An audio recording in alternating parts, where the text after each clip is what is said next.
Quero cumprimentar você que está com a gente aqui no programa Adoração em Família, que está começando agora. Este é o primeiro vídeo de uma série de 12, em que nós vamos estar estudando juntos capítulos selecionados do livro Mente, Caráter e Personalidade, volume 1. Você é bem-vindo ao estudar estes textos que são revelações de Deus, da parte de Deus para a sua igreja, para nós todos. Nós temos hoje aqui conosco, no programa Adoração em Família, dois pastores, pastor José Santos Filho, do sul do Brasil, e o pastor Enildo Nascimento, que trabalha no Nordeste do Brasil. Eles são diretores do Departamento de Ministério da Família para essas regiões do Brasil. É um prazer ter vocês aqui com a gente. E todo o programa Adoração em Família, a gente começa falando de culto da família, que é algo muito importante. E eu quero perguntar para o pastor Enildo, quando a gente fala de culto da família, o que vem na sua cabeça? Olha, pastor, me vem doces lembranças, me vem da época em que, como criança, eu não nasci na igreja, mas eu fui criado por um tio que era da igreja, e ele nos reunia para esses cultos maravilhosos. E eu tenho até uma dica, né? As pessoas ficam se perguntando, quando a gente quer fazer o culto da família, onde deveríamos fazer? Eu sempre digo assim, no melhor lugar da casa. Onde é o melhor lugar da casa? No lugar que os filhos gostem. Por exemplo, na minha casa, os filhos adoram fazer o culto em cima, na minha cama, no meu quarto. Isso é até hoje. Então, é uma dica para o culto familiar se tornar mais agradável. Para ser mesmo familiar, exatamente, né? Exatamente. Esta é a dica de hoje para o culto familiar. Eu quero animar você a participar do culto da família junto com a sua família, formar um hábito, um propósito, uma rotina diária, todos os dias, 2 vezes por dia, pela manhã e à noite, antes da família deitar. Deus abençoe você e vamos para o livro. Pegue o seu livro Mente, Caráter e Personalidade e vamos abrir no capítulo 16. E a primeira pergunta que está aí no seu guia de estudos vai para o pastor José Santos. Pastor Santos, o que acontece quando uma mulher grávida investe em bons pensamentos? Quais são os resultados disso?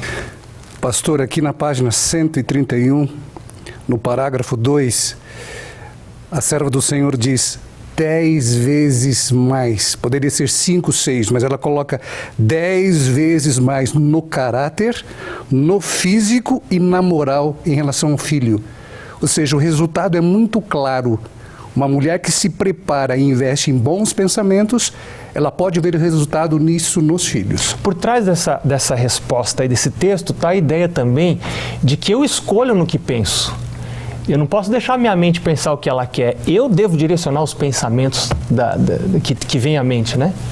Eu creio nisso, porque senão você vai ficar dando vazão para que os pensamentos maus possam aparecer. E o próprio Satanás pode sugerir. Ou seja, eu direciono isso. E como o marido, pastor Enildo, deve agir com a esposa durante a gravidez? Isso está na página 132, 4º parágrafo. Exatamente, pastor. O livro A Serva Inspirada por Deus, ela coloca aqui uma responsabilidade muito clara para o marido, né? Por exemplo, não deve deixar a esposa no excessivo trabalho, no seu labor diário, ele deve colaborar, deve ser um trabalho colaborativo. Lavar uma loucinha não cai a mão de homem nenhum, né? Com certeza, viu? Agora lave longe dela, viu? Porque senão você vai ter alguém ali monitorando como lavar a louça. Mas, de fato, hoje é muito comum e a gente até se surpreende com isso. Os maridos estão compreendendo essa colaboração. A necessidade de ajudar. Porque se minar o vigor físico da mãe, da esposa, com certeza a sua gestação, a criação do seu filho será afetada. E agora vamos falar de comida da mulher grávida. Como que deve ser essa alimentação, pastor? Pastor, tem que ser uma alimentação especial. Eu tô com vontade de comer aquilo, corre lá para mim, é de madrugada, e se não tiver, eu vou passar mal.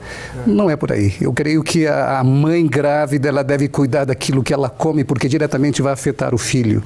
Portanto, ela tem que tomar muito cuidado. O que eu vou comer para que o meu filho seja beneficiado. Aí está o conceito de temperança. Isso, né? O regime alimentar aqui eu acho que é fundamental. Né? A gente costuma falar muito sobre isso na igreja, e eu diria especialmente para as mães, especialmente as mulheres que estão grávidas, né, que se tornarão mães, que comece esse regime antes, é claro, mas durante a gravidez é fundamental. Bom, e a pergunta seguinte é sobre os desejos da grávida. Nós já conversamos aqui um pouco sobre isso, o parágrafo 4 da página 130. 133, diz que esse conselho é falso e daninho, ou seja, a gente não deve ir atrás dos desejos. E outras coisas da vida também, não são nossos desejos que mandam, e sim aquilo que é próprio, racional, aquilo que é parte da vontade de Deus, né?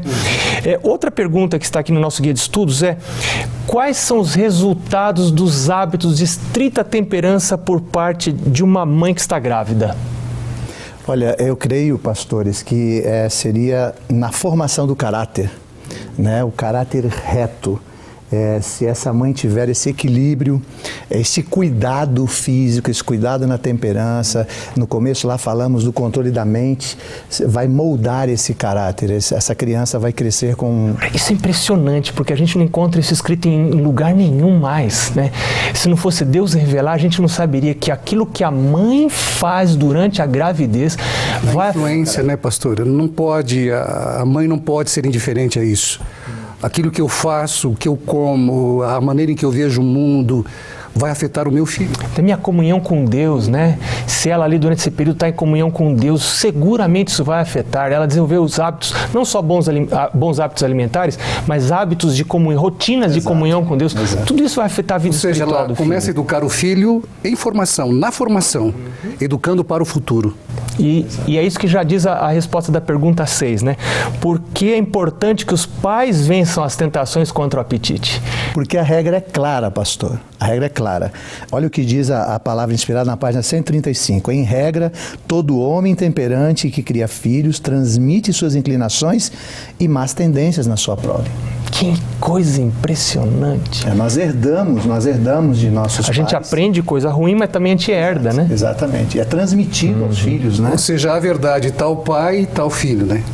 Aquilo que o pai pensa, a forma em que ele vê o mundo, naturalmente o filho faz Ter igual. filhos é um benefício para nós, então, porque nos ajuda a buscar uma transformação de caráter também, né?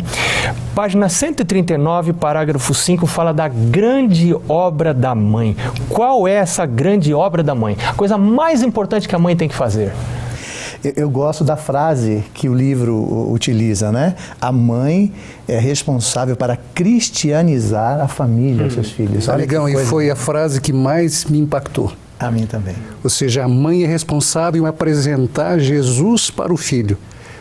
Entende? É como se ela fosse uma mordomo. Entende? É a parte visível da pessoa de Cristo. Eu apresento Cristo ao meu filho. Eu aprecio isso porque é interessante, porque os filhos veem na mãe as maiores características de Deus. A mãe que castiga, interessante, a mãe é que mais está perto do filho, que mais castiga o filho, mas no primeiro problema, ela recorre, o filho recorre à mãe. Então, essa relação é muito importante. Nós estamos tendo que encerrar já o programa e vamos rapidinho para a última pergunta. O que vai acontecer, pastor Santos, no dia do juízo com os pais que foram infiéis à sua responsabilidade de educar? Os pais serão examinados diante de Deus, o que fizeram ou deixaram de fazer em relação aos filhos. Portanto, é fundamental a influência deles. Ter filhos é uma responsabilidade diante de Deus. Não é só colocar no mundo, fazer é muito fácil. Eu quero ver você influenciar esses filhos. Por isso que é muito importante você ter filhos no ambiente de casamento. Exato. E cuidar e não ter relações sexuais antes do casamento, porque ter filhos, você assume uma responsabilidade muito solene diante de Deus. A grande pergunta do Senhor naquele grande dia: onde estão os filhos que eu te dei? Bom, nós estamos terminando por aqui o estudo de hoje. Muito obrigado pela sua presença. O programa Adoração em Família continua. Eu animo você a assistir o próximo vídeo, quando nós vamos estar estudando sobre a hereditariedade e o ambiente, e é o capítulo 17 do livro Mente, Caráter e Personalidade, volume 1. Deus abençoe você, leia seu livro em casa, estude e participe do programa Adoração em Família. Um abraço para você e até o próximo programa.